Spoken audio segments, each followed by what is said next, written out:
Hi guys, welcome to Life with Queenettes. Yesterday, this sad story resonated again when throughout the media it was announced that Dr. Ramon Adedoyin has been sentenced to death alongside 7 of his staff by hanging. And somebody will ask, who is Ramon Adedoyin? I will start by telling you the story, a little story about Timothy Adegoke. Okay, Timothy Adegoke, a postgraduate student of Obafemi Awolowo University, went missing after lodging at Hilton Hotel in November 2021. After his family raised the alarm, the police began an investigation which led to the arrest of the owner of the hotel, Ramon Adedoyin, and 6 employees. Okay, the owner of this hotel is also the owner of, if you know, the Oduduwa University and Polytechnic in Osun State. All right, so let's just talk a little bit about Timothy. Who is Timothy? We are told that Timothy was born on August 4th, 1984 in Eruwa, Abarakpa East local government area of Oyo State. He attended Ife Primary School and Baptist Model High School in the same state. The late Timothy then proceeded to the Polytechnic Ibadan for his tertiary education. Please, if I didn't mention the names very well, pardon me for that. On the completion of his mandatory National Youth Service Corps, that's NYSC, what we do in Nigeria, you say after graduation you serve your nation for 1 year. Of course, he did that in Abuja, and then he got a job with the Semen Wing Store, a professional Chinese granite state quartz stone supplier from Semen, China, where he rose to become the company's director of finance. He got married to his heartthrob, Bola Tito, and they are blessed with 3 children, 2 boys and 1 girl. At this point, he felt he needed to upgrade in his career since he was already, rising in the pinnacle of his profession. And so he went pursuing an MBA in accounting at OAU when he went missing before he was later found dead. Oh, dear Lord. Timothy Adegoke got admission for a master's degree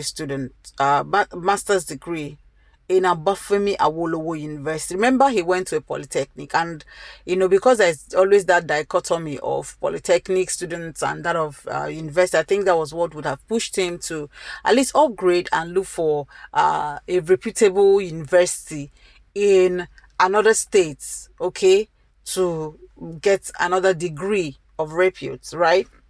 All right, but I mean, he didn't succeed. All right, so Timothy had lodged in Hilton Hotels and Resorts at Ile-Ife upon his arrival from Abuja on November 5th. Remember, he stays in Abuja. He does not stay in Osun State, where this prestigious university is located. So of course, if you know, or you've been a postgraduate student, know that most times postgraduate students, either they stay in the postgraduate hostel if it's not yet filled up, or they lodge in a nearby hotel. That way, because you're coming from a distance, it will help you to attend your lectures early. If you have exam, not to miss your exam because it's not in the same state. And that was what this young man did. All right. Upon his arrival from Abuja on November 5th, 2021, to enable him arrive early for examination at OAU Distant Learning Center, Moro, Osun State on November 6th and November 7th. Okay. Really, the way he and his pals, from what I gathered, is that of at every location you let your wife know. All right, you get to this place, you tell your wife, I'm here right now, I've lodged in, I'm going to school, like trying to give her update. And that was what actually helped in her knowing that something had gone wrong quite early. All right, so he had told his wife, according to reports, that he had arrived at his hotel and was ready the next day for his exams. Okay, so it's just normal that the woman would have said, okay, in the morning, maybe you call me before you leave, or if I don't hear from you, I'm likely to give you a call. So when she waited and she did not get any phone call from him the next day, all right, she started calling. She called severally and nobody picked her call. She contacted her relations who stay in Oshobo, all right, to try and find out if something had gone wrong. So she got in touch with these people, and these people discovered, well, I think they checked. They didn't give us that story, but they checked and they couldn't, or they kept calling him too, but couldn't get any response. So they quickly got in touch with the OAU authorities, and the OAU authorities told them that Adegoke did not take the Master of Business Administration examination that he came for. So when the wife kept calling and she wasn't getting any response from him, what she did was to contact the relations who stay in the nearby state Oshobo in the Osun state, all right, to see if they can get through, if they can go to the school and find out if it's okay or something had happened. Women and their intuition, you cannot take it away from them, right? So that was exactly what she did. And those people, when they called the lines and couldn't get, they said, okay, they went to the school to find out if he was in school or was the exam or something. But to their shock, they got to the school, and the school, gave them the most shocking information of their life, that this person they're talking about never came for the examination. It was at that point they knew that something was actually wrong. So they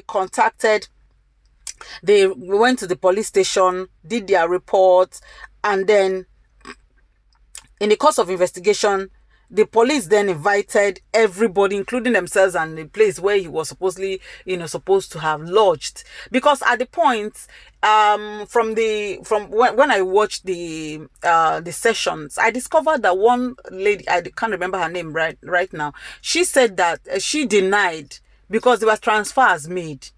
And I don't know how this guy, whether he was doing the transfer, was sending, or the wife he was using the wife's phone to do some of the transfers, because the wife had receipts of transfers, transfers made into a staff in that hotel's account. Probably, this is this time now when you come, they say they don't have, you don't have cash. So because we don't have cash, at some point where we were having problem of cash, it was easier for people to just get to a place and then make transfers, right? So we don't know whether she was asking the wife to make the transfers.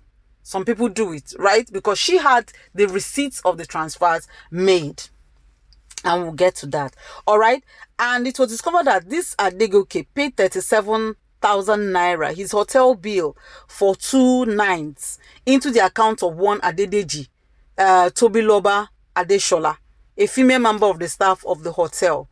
So despite the fact that the hotel had been his choice hotel, as he had stayed there for his examinations previously, this is not the first time, right?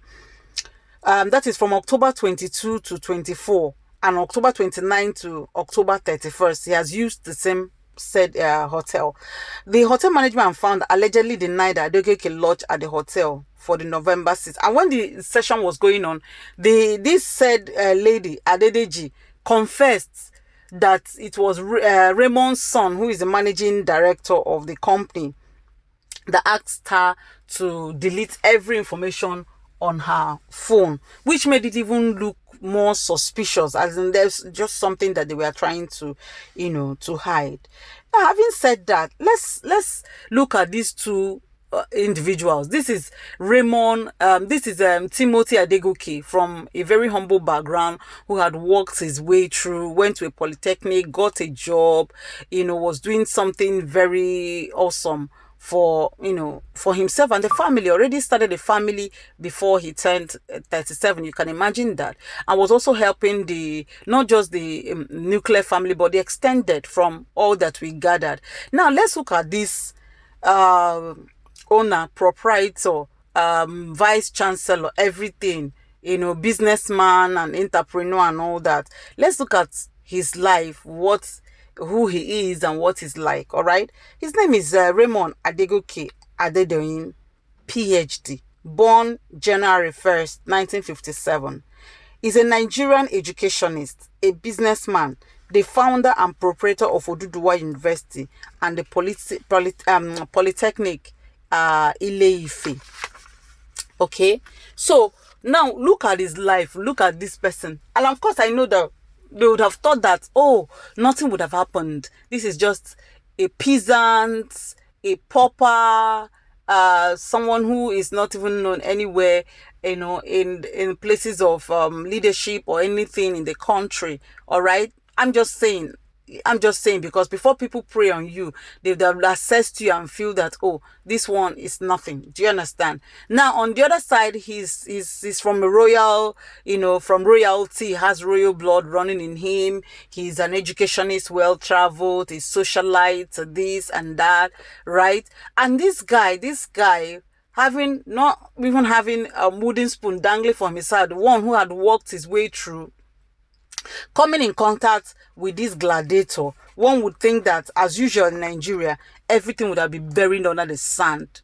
But this time it wasn't like that, because sometimes luck will always run out of this type of human beings, right? Now, from the confession, it's obvious that this guy was murdered. He was murdered, wrapped in the hotel duvet, all right? And then from also their confessions, from the ones that were also sentenced, it was obvious. They said it was the Raymond's son, who is the managing director of the company, who asked them to put him in a Helios van and just bury him in a shallow grave, along Edda, right, road. They just threw him like a piece of cloth somewhere, and that was it. Allowed the sand to bury him. All right. His body was exhumed, from interrogation and all that, and people making confessions. It was even gathered that they also took an oath of secrecy, with the man's sons, who is still at large, who is yet to be, detained, because he took off immediately the police came into the issue, right? So they were asked to, all the staff were gathered together according to one of the persons involved in this case, who was a receptionist. She said they were all gathered and made to take an oath of secrecy, all right? Because she wasn't even there when the thing happened. But by the time she came, she discovered that, oh, this person was on the floor. She had to use a spare key to open the door. That means the crime was committed, the door locked. So when she came in the morning, and she's an undergraduate student in the same OAU. She came in the morning. She was doing this as a way to help, herself financially. So from her testimony, she came in the morning and discovered that, hey, this door had been locked. She knocked and knocked and knocked, and the person wasn't opening. So she had to use a spare key to open the door, only for her to see the guy on the floor of the hotel, with blood coming out from his nostrils, and he was covered up with the hotel duvet, right?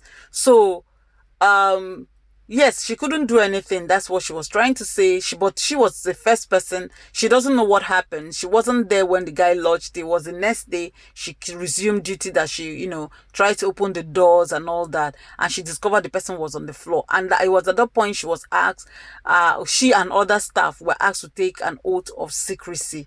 And today she's going to spend 2 years in jail, 2 years. It's just so sad. One of the things we always pray for is that let us not find ourselves in the wrong place at the right time, because I mean, it could have been another day. It could have been another time. It could have been, I don't know, because I'm trying to like place myself. Would I have been able to go against these people? They are rich, they are wealthy, they are no Ife, they are everything. They dine, they wine and dine with the high and the mighty, and they say, you know what? Shut your mouth up and don't say nothing. It would have been difficult for somebody who is just, living, under the palm tree, who is just surviving, by the so-called money being paid and the services that she's rendering, to come up and say what she had said, if not for now that she knows that her life is also on the line.